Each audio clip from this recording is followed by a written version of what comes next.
ഷിരൂരിലെ തിരച്ചിലിന് dredge craft തൃശ്ശൂരിൽ നിന്നും കൊണ്ടുപോകാൻ കഴിയില്ലെന്ന് ജില്ലാ കളക്ടർ. ഡ്രഡ്ജ് ക്രാഫ്റ്റ് ഗംഗാവലി പുഴയിൽ ഇറക്കാൻ കഴിയില്ലെന്ന് കാണിച്ച് ഈ മാസം 5-ന് തന്നെ കർണാടക സർക്കാരിനെ അറിയിച്ചിരുന്നു. റിപ്പോർട്ടിന്റെ പകർപ്പ് മാതൃഭൂമി ന്യൂസിന് ലഭിച്ചു.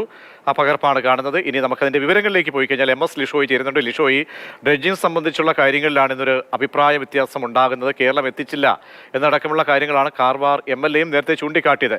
എന്തുകൊണ്ടാണ് ഇങ്ങനെ ഒരു അറിയിപ്പ് ഡ്രഡ്ജിംഗ് ഈ മിഷൻ അങ്ങോട്ട് നൽകാൻ കഴിയില്ല എന്ന് കാണിച്ച് ജില്ലാ കളക്ടർ കത്തെഴുതുന്നത്? അതായത് ഈ മാസം 5-ാം തീയതിയാണ് ഉത്തര കന്നഡ ജില്ലാ കളക്ടർ ലക്ഷ്മിപ്രിയ IAS തൃശ്ശൂർ ജില്ലാ കളക്ടർ ഇത്തരത്തിലൊരു കത്ത് അയച്ചിരിക്കുന്നത്. അതായത് നേരത്തെ ഈ ഡ്രഡ്ജ് ക്രാഫ്റ്റ് തൃശ്ശൂരിൽ നിന്ന് കൊണ്ടുപോകാൻ ഒരുക്കമാണ് എന്നുൾപ്പെടെയുള്ള കാര്യങ്ങൾ, വേണ്ടി വന്നാൽ തൃശ്ശൂരിൽ നിന്ന് എത്തിക്കാമെന്നുള്ള കാര്യം കേരളം അറിയിച്ചിരുന്നു ഈ അർജുൻ്റെ തെരച്ചിലിന് വേണ്ടി. പക്ഷേ ആ ഒരു സമയത്ത് തന്നെ ഈ ഡ്രഡ്ജ് ക്രാഫ്റ്റ് ഗംഗാവലി പുഴയിൽ ഇറക്കാനും അവിടെ തിരച്ചിൽ നടത്തുന്നതിനും കഴിയുമോ എന്ന് ആദ്യഘട്ടത്തിൽ പഠിക്കുന്നതിന് വേണ്ടി ഒരു സംഘം ഇവിടെ നിന്ന് പോയിരുന്നു.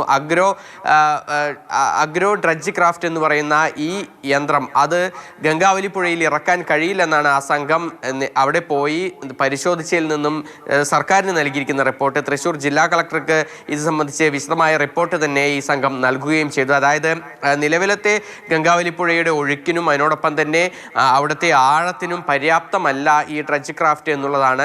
അതായത് നിലവിൽ കേരളത്തിൽ തോടുകളിലും അതിനോടൊപ്പം തന്നെ തടാകങ്ങളിലും മാത്രമാണ് ഇത് ഉപയോഗിക്കുന്നത്. അത് പോളപ്പായലുകൾ നീക്കം ചെയ്യുന്നതിനും ചെറിയ തോതിൽ മണ്ണ് നീക്കം ചെയ്യുന്നതിനുമെല്ലാമാണ്.